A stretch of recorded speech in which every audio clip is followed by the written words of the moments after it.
Good afternoon. I'm Bill Anderson, and you're listening to Expat Radio, and we're coming live from the Costa del Sol. I have to say it's a little bit overcast, and it's been raining a bit this morning, but this might be the last rain we get before the summer, so we have to make the most of it. My guests today I was expecting Marcus Yarwood, but I'm really happy that he's being accompanied by his wife Penny. They do say, Penny, that behind every great man's a very surprised woman. That's true. So welcome to the show. Now, Marcus, you run a company, or you own a company called Computer City, and you're based on the Costa del Sol in La Cala de Micas. Before we go, we're going to be talking about all things techie this morning, because I think it's something that affects all of us in our lives one way or another. But first of all, tell us a little bit about yourselves. Computer City in La Cala has been running for 20 years. We're a small IT business that does sales, repairs. We help people with services, solutions. We do everything from email setup to tablet repairs, phones. So just a small IT company running here in La Cala. Okay, and you're the kind of support backup there, Penny, are you? Yes, I try and make everybody do what they're supposed to do and make sure everything runs smoothly. Okay, guys, the sound's just a little bit low. Any chance you could move just a little bit closer to the mic? That would be really helpful. Absolutely.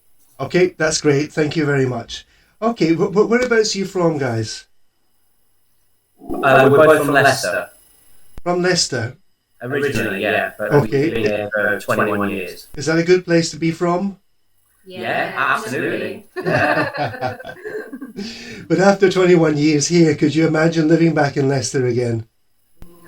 No. No, people say, you've been here a long time. We love it in Spain, we love it here. And we only go back to visit family when we can. And we still have some family in the area. Right. Yeah, I think that's probably the story from a lot of people that have moved down here. I came down here in 2002 permanently. And although my wife, who is Spanish, says she would love to go and live in Scotland, I said, listen, you would never survive the first winter. Yeah. That's true. So what brought you guys down to the Costa del Sol? The weather. The weather. We had a family member who moved over here, and we decided to follow them, and then some other family members followed us. So it was a case of, looking for a better life, really. I think that was the key factor, and it was getting hard in England. Right. We saw a lot of changes at that time, so it was a case of, just trying to look for a better lifestyle. Yeah. And were you working, Marcus, in the whole computing industry before you came over here? No. I started in computers pretty much about a year after I got here. It's always been an interest of mine. I've always been into computers ever since I had my first sort of like Atari or Spectrum ZX or whatever. I had one of those. I had an Atari. And if I remember correctly, you had to load up the operating system from a tape recorder before you could start using it, yeah? Yeah, exactly. I've been in it since then. So, and back when the first PCs came out, I was into gaming, so I would set up gaming, like 5 computers, network them together, and back in like 1992, that was quite a task to do. Yeah. It was harder then than it is now. Yeah, but because they didn't have all of the what do you call it, connection slots and things. Yeah. I mean, no USBs and. No. It was a very different thing. The direct coaxial connections, and you had to have the little end of things on, so it was more complicated. But now it's, with hubs and switches and smart networks and operating systems have got a lot better. Yeah, I mean, almost a lay person can set up simple networks for themselves now, can't they? Yeah. Yeah. It's mostly plug and play. Yeah, yeah. So tell us what are the main kind of things that you deal with, your bread and butter on a day-to-day basis? What kind of stuff are you dealing with? Mostly it's helping people come in with issues or problems with the computers, like either they've got an infection or they've lost access to a program or they need help with resetting passwords.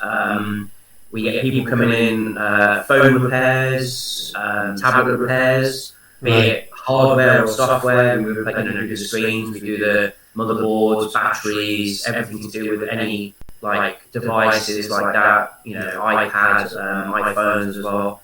Right. And we sell refurbished laptops, which we always stock about 15 different refurbished laptops. Yeah. And the thing is, obviously, we offer them with English keyboards, English operating systems installed fresh, so there's no, they're nice and fast, and we give a warranty on all that. Right.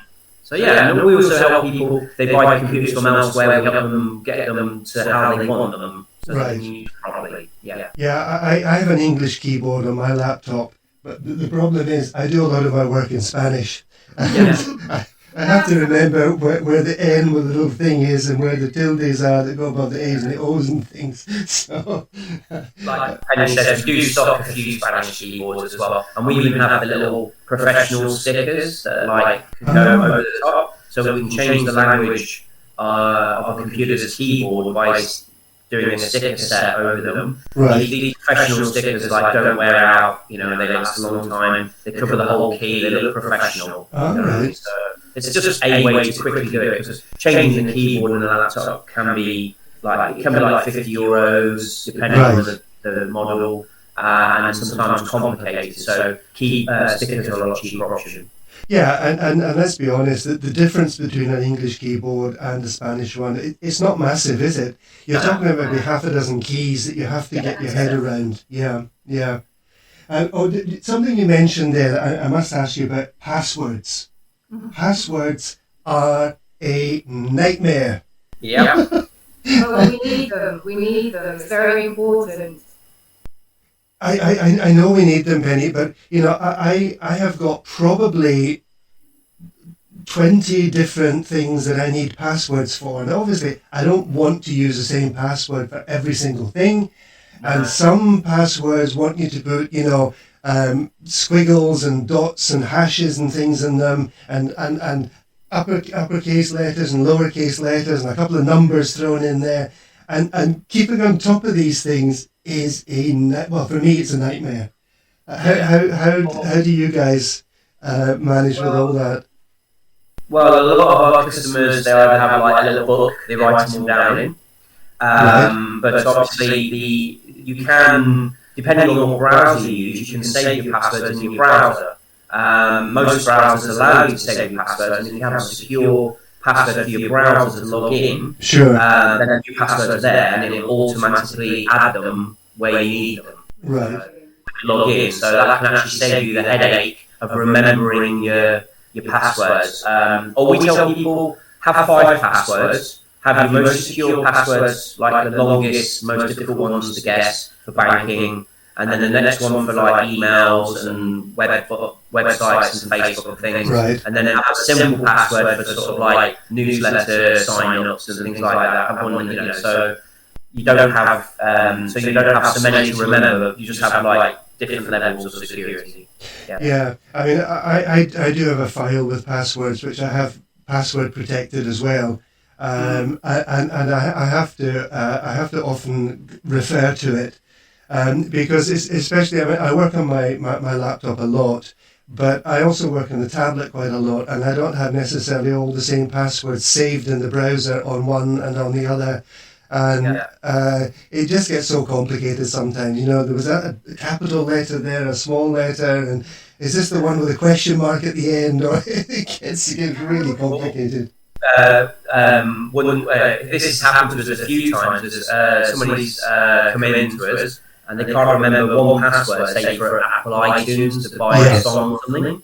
And then we try to reset that, and then we have to log into their Hotmail. But they didn't know the password for the Hotmail, which was linked to their Yahoo, which was then linked to something else. And by the time we finished, we reset 7 passwords to get to the original one that we wanted to actually get to, because we couldn't remember any of them, so we reset the whole lot.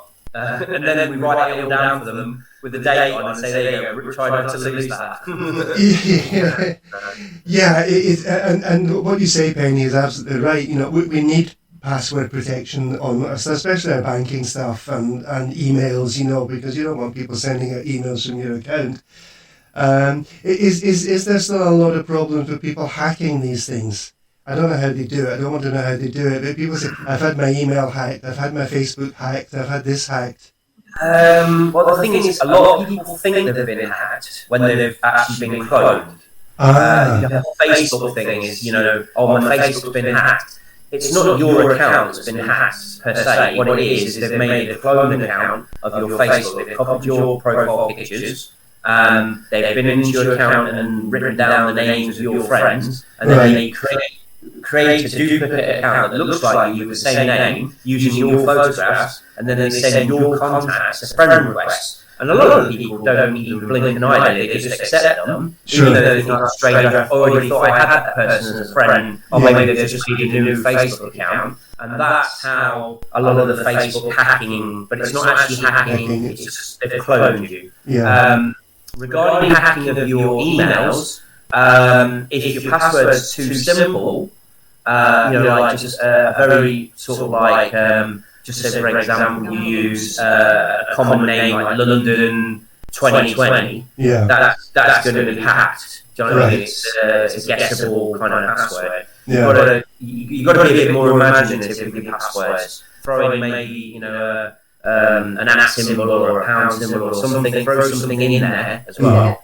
Talking about passwords, and this is right at the moment, especially if you use Facebook, that they would ask you, you can play these games where they say, what was your date of birth, if you were, you know, I'm sure you've seen it. I've seen it. Is that okay? So, you know, if you were born in the month of July, you know, with £1 million or whatever it is. And you go, oh, I would be in there. So then they know, you know, you were born in a certain month. And all of these ways to basically hack. Glean information. I've seen something recently about this, and you know, it's things like people will say, what was your first teacher's name? What was your first pet's name? What was your mother's maiden name? And these are very often the kind of security questions that are asked, aren't they? For certain things. Authentication. The main one is they don't even have to be a competition. Just have a post that's sort of like your name, sorry, your birth date and your month is what your rock star name is or something. And you've got to look at all these kind of things that are just gathering information on you. You know what I mean? So they can use that to try and build a profile to guess your passwords and get into your account. So if things like your account's being cloned or maybe your email's being hacked, what kind of advice would you give to people on these things? Well, the first thing you've got to do is change your passwords. Get in there and change your passwords as quickly as possible. Link your phone. Link your phone to your email, link your phone to your Facebook, to your Apple ID. Most things are linked to your phone now anyway. You know, everything you've got, PayPal, they all ask to send us a text message to your phone that, as a second authentication. So, like, you don't lose access to your accounts if you link it to your phone. But then what people do is they forget to update it when they change their phone number. So you must remember to, when you change your phone, update it. Right. And as you say, so many things are connected. You know, we don't have television as such, but we do have a television set that we can use with an Android box. And even there, you're linked to a Google account or something like that. And you change the password for one thing, you very often have got to go through and actually reinstall the password for all these other devices as well. Yeah. Okay, listen, we're going to talk a little bit in a moment about buying computer equipment and things like that. But first of all, we're going to take a short break, and we're going to listen to Frankie Valli.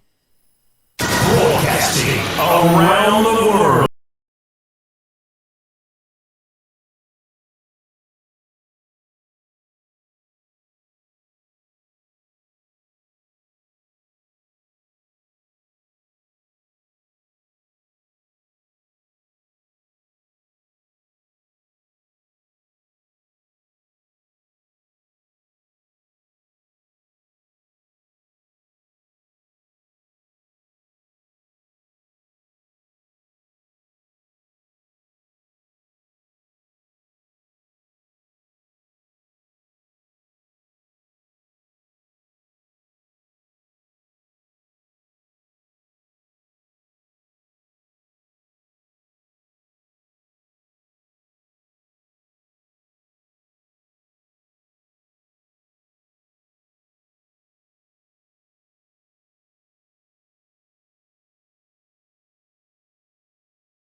Hi, I'm Bill Anderson, and we're coming live from the Costa del Sol with my guests today, Marcus and Penny Yarwood.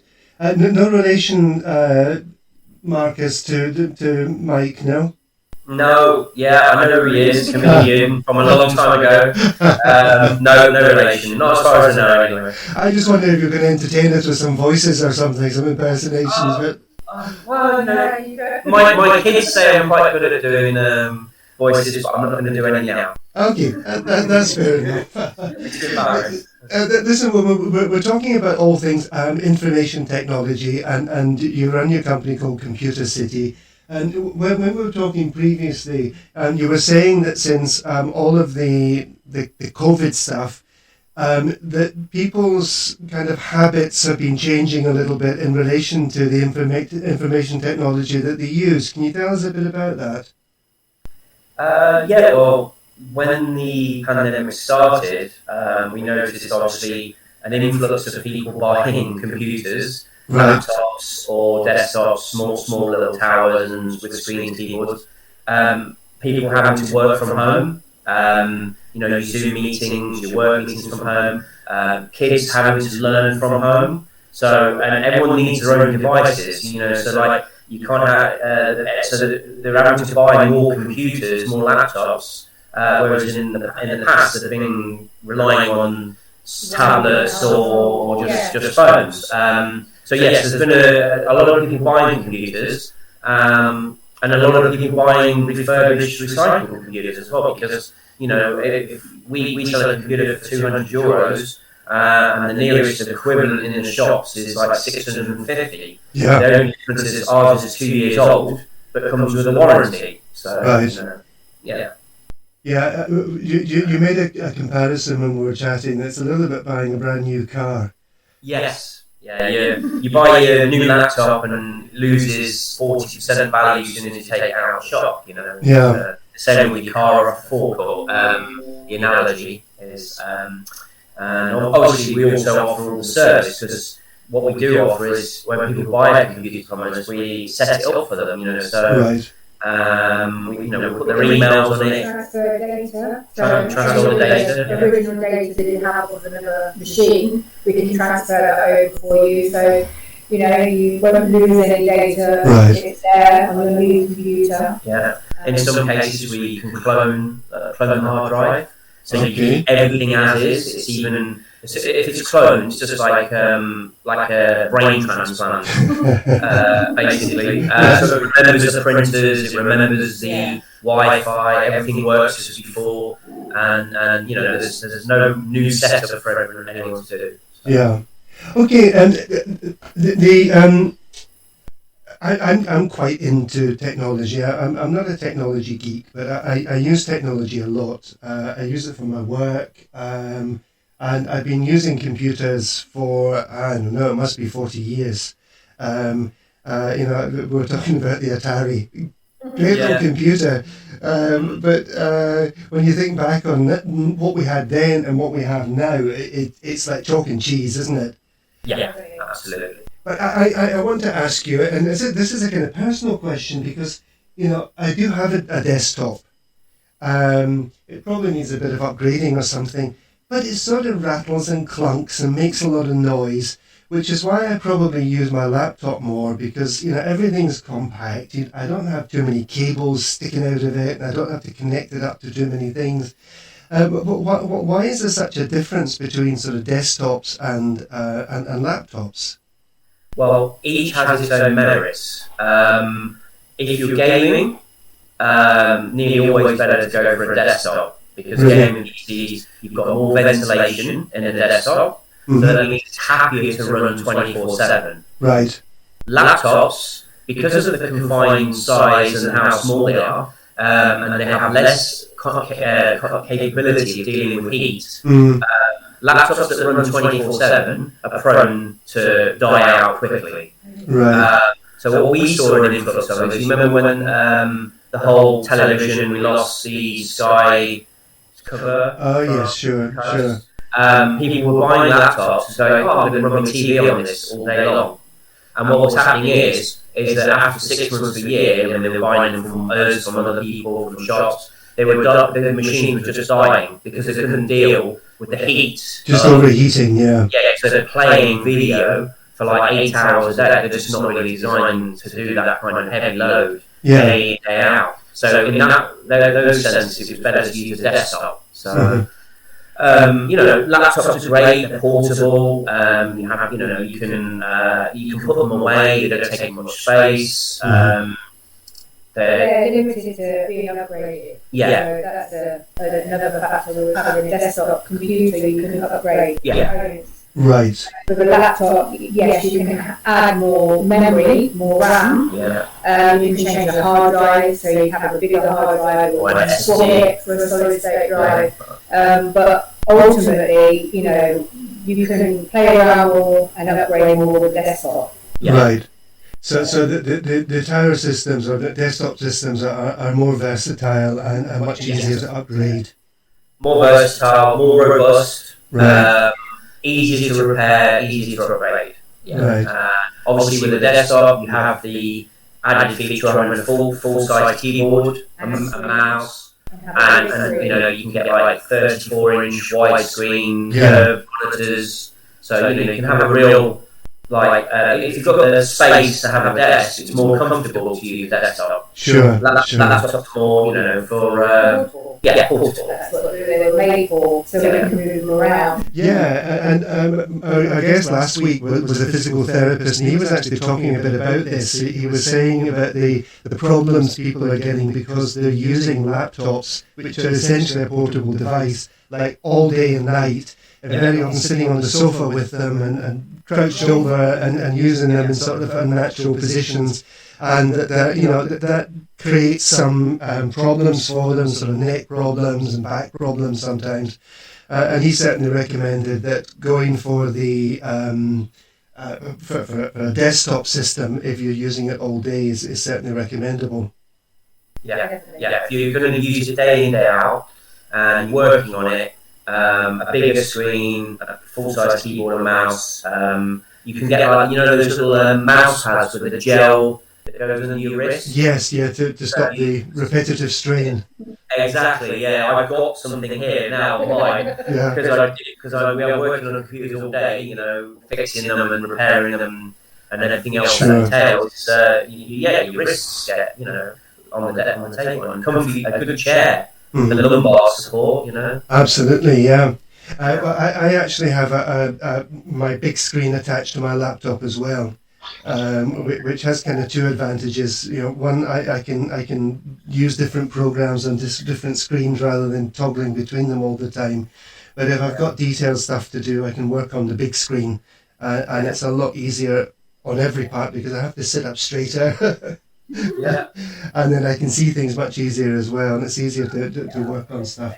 Okay, but even though coming down to buying a computer, the smart people always say to you, oh, well, you need to decide what you're going to use it for. And that doesn't really help me. No. Because sometimes when you look through computer websites, and they're selling computers, you need a degree in computer engineering to understand what the differences are between these. How would you advise people if they're looking to buy, let's just say, a computer? When somebody comes in, we do ask them, what will you primarily be using it for to get an idea. But normally the rule of thumb is if you're just going to do like normal sort of emailing, Facebook, internet browsing, and things like that.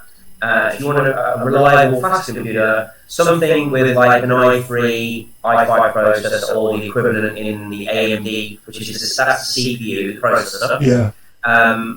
8 gig of RAM and a solid state hard drive. Right.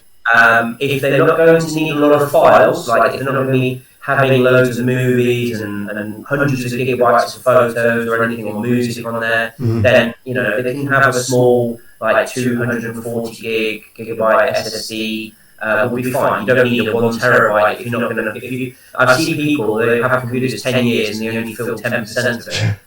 Do you know what I mean? So they didn't need the 1 terabyte drive. Sure. They could have gone for a smaller, faster drive. So if you follow that sort of rule of thumb, those three things, I would say that would be you'd get a good computer. And we stock primarily i3, i5s with those configurations. Right. You can buy cheap computers. People say, oh, you can go in the supermarket and buy a computer for €300. But the problem is those computers for €300 have processors that are so underpowered. Uh-huh. I give the analogy of it's like a mini trying to tow an 8-berth caravan uphill. Right. They're just so slow that as soon as you load a couple of programs or open a couple of web pages, everything takes minutes and minutes, like 10 minutes to open or 5 minutes to open, and they get really bogged down really fast. Yeah. And is there a difference in the way this all works? Let's just say if you've got a slow processor, but you've got good internet, but you want to watch, I don't know, movies on your TV streaming or even just YouTube videos. Is the slow processor going to make this whole process kicking in? Yes. Slower? Yeah, because the processor is what's calculating, so the frames per second are affected. So even if you've got fast internet and plenty of RAM and an SSD, if your processor is one of the lower sort of Celeron processors, which a lot of the cheap computers, they're just called Intel, Right. or like Intel Gold or Intel, like a little Intel silver sticker on them. Right. That means it has a very low-end processor. Mm-hmm. If it doesn't say like AMD Ryzen or i3, i5, i7, i9, then it's a cheap processor. And that could be okay for basic sort of Facebook, emailing, general, just like general perusal things. Yeah. But anything like watching videos, if you're trying to stream a HD video from YouTube or something like that, the processor comes into play. Right. And you end up with stuttering, and even just talking to you now, if we were on a really low spec computer, it would affect the quality of the call. You know what I mean? So even just like Zoom calling can be affected by low-end processors. So really, if people are looking to invest in a piece of equipment, and let's be honest, it's not like buying a €10 book in the shop. They're investing a sum of money in that. Yeah. You would recommend that they talk to a specialist and get some decent advice, so that they don't end up either overspending or underspending and being disappointed. Yeah, I mean, you can buy better than you need, but there should be sort of like you shouldn't be going for a minimum amount. And I've seen people buy laptops in airports on a whim, Yeah. They saw they were cheap, like 200, 250, and then they're like, oh, there's not even enough room to upgrade Windows 10. Yeah, 'cause it's Right. Because it came with a miniature solid state 32 gigabyte, which when formatted is 28, which means 28 gig and Windows 10 with updates needs fully installed is like 23, 24 gigabytes. Right. So when you download the first major release update, you get a message saying not enough room to install this update. So that means that laptop is then stuck on that version of Windows until it expires and Windows basically make it unfunctional, it doesn't work anymore. Right. So I would call those laptops not fit for purpose. Right. They shouldn't sell them with Windows 10 because they're not fit for purpose. It happens with phones as well. Like you get your 8 gigabyte Android phones. Yeah. Once you've got your operating system on there, the user's got like 1 gig for themselves to install all the apps and everything else in there. So yeah. Yeah. So you need to have a certain amount. It's not really very much, is it? And and as you say, actually, it's not fit for purpose because if you can't even upgrade the operating system on it, you're not going to get very far eventually. And people only do this because they no one helps them. They maybe don't know themselves, or they don't get the right advice at the time. In the shop. And it's having that first initial advice, but then it's the aftercare as well, because you can go into a shop and buy a computer or a laptop. Thank you very much. Take it home. Oh, I have a question. Yes. I've always found that if you have somebody there that can support you in the after sale of it, then you're going to be so much happier. Yes. It's very difficult because you don't really know completely until you get it home and you're doing what you want to do on the computer. And you might have questions that may seem silly, but at the same time, we're here to answer those questions. So after sale care is very important to us. Right. Okay, we're going to take another short break, and then when we come back, we're going to talk about sort of interesting stuff like, cheap Microsoft Office packages and viruses and all these kind of things, okay? But we're going to have a song from the Rolling Stones. Variety of music and conversation. You're listening to Expat Radio, beaming out across France and around the world. Welcome back. We're coming live from the Costa del Sol, and my guests today, Marcus and Penny Yarwood, and we're talking about all things IT and computing. I don't know who wants to answer this, but I constantly see on Facebook in particular, get the latest version of Microsoft Office 2019 Pro with all the bells and whistles, only $150. Is this real or is it a scam? It really depends, Bill, because you sometimes you buy these offers, you see, and what happens is it stops working a month or a few months down the line. Right. Obviously, Microsoft sell Office for like €100 for the basic version, home and student, up to $400 or whatever it is for the Pro Plus version on their website. Yeah. Now, we personally do sell Office for people. We do Office for Mac, 365. We do it with Office 2019 Professional Pro Plus, and we do Office 2016. Which is, you need that for Windows 8 because you can't install Windows 2019 on Windows 8. Okay. It works on Windows 10.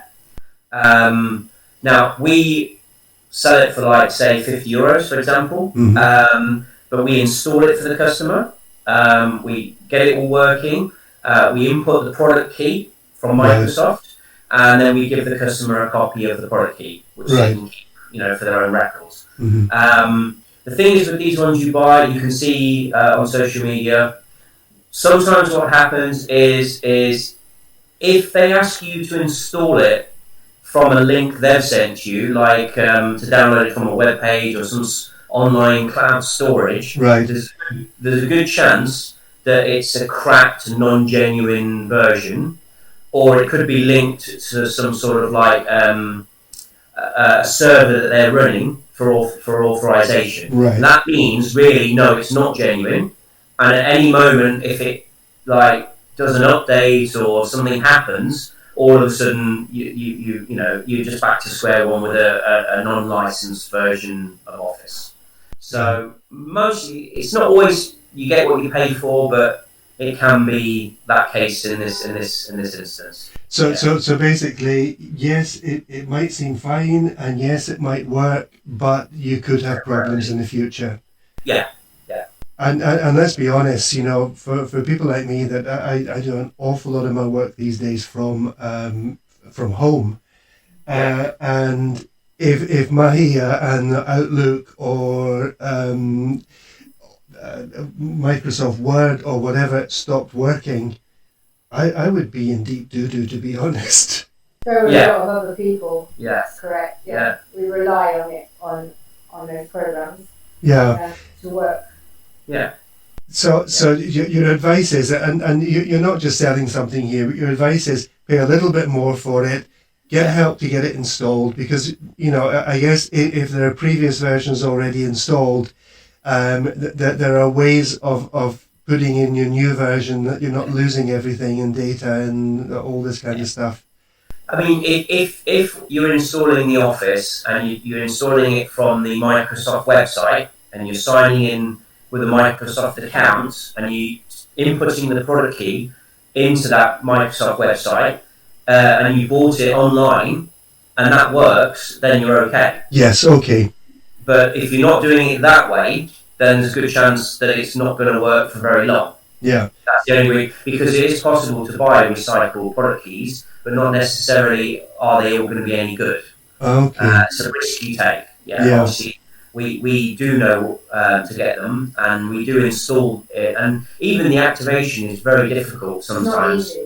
For Microsoft, you sometimes have to do the telephone activation Right. working, and that can be quite, for the average person who's not used to doing it, can be almost impossible, even though they're trying to make it straightforward, it's not. Sure.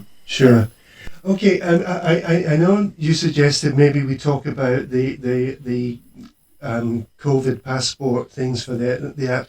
The thing is that I'm not sure if this works the same all over the world or if this is very specific to Spain. Because I guess that... Yeah, we only really know for this area. Yeah. Yeah. So what I think is useful to say is if people are having problems with that, they can come to you. If they're from the Costa del Sol, they can come to you and you would help them to get that sorted on their mobiles or tablets or whatever, yeah? Yeah. Okay, it's the COVID certificate Sure. on the mobile app, yeah. Okay. Something else I wanted to ask you about were computer viruses. Does this cause you a lot of work, or are there a lot of problems with viruses these days? Well, yeah. I mean, it's the old style viruses don't exist as much because now it's more it's more about scams and spyware, malware, Right. which is ways of these like programs to gather information, because obviously it's ultimately a lot of these are about earning money through nefarious ways. Your Microsoft phone scam that sometimes people fall for, where they get a phone call from Microsoft saying your computer's infected. Microsoft will never call you. Right. So straight off, that is a scam. The viruses as such, so now what you do is you get browser viruses through your browser, be it Edge, Chrome, Firefox, Safari, whatever browser you use. If you click a link in there you're not supposed to, or you follow a Facebook video that takes you off of Facebook, it could install something in your browser which is a bit like a thin end of a wedge. Right. So once that first little bit of program gets in there, you probably notice you start getting a few advertising pop-ups, advertising stuff, that might be relevant or it might not. and then that can go further down until your computer becomes what we call a zombie computer, where there's people actually storing files on your computer that you don't even know about. Do you know what I mean? Using your computer as a server to store files on that you don't even know that's happening in them. That's the worst case scenarios. But at the moment, we must mention the crypto virus. That's not seen as much of it recently, but it is still obviously here in the news. You know, taking down the oil pipeline in America. Yes, right. And you know, and we've had dozens of cases of people come in with the crypto virus, and in a lot of cases, if you haven't got a good backup, you can't get your data back. Really? And I wouldn't suggest paying them because you could pay them $500 in Bitcoin, and then they'll want 1,000, and then it'll be 2,000, and they don't have to stop. They think if you're willing to pay one amount, how much are you willing to pay? They might just carry on putting the price up. Sure. So, crypto viruses, good protection against crypto viruses is important, but not everyone's going to get that sort of thing. So you won't really get a virus these days. What you'll do is you'll get like an infection from online streaming, like streaming online football or something. A lot of those pop-up pages that come up in your emails. If you don't use like one of the Yahoo, Hotmail, or Gmail, if you have your own domain name, you can directly receive an email from your server with a virus in it. But if you use if you filter it through, like say Gmail, for example, that will remove the viruses for you, so you don't get infected. Yeah, you can do that. We can help people set that up as well, so that their email is filtered through Gmail. I mean, I've been using computers for work for a long, long time, and I'm still partly in the mindset about, malicious emails. And I had one this morning saying, your account has been paid. Well, it's not someone I have an account with. And it was from a very strange email address. Yeah. And it had two files. One was a Word document, which I'm not interested in. The other one that was concerning me was an HTML file. And I think, I'm not taking any chances. Delete and report it. Yeah, absolutely. Yeah. And that's what you should do. If you're not sure, don't click on the link. No.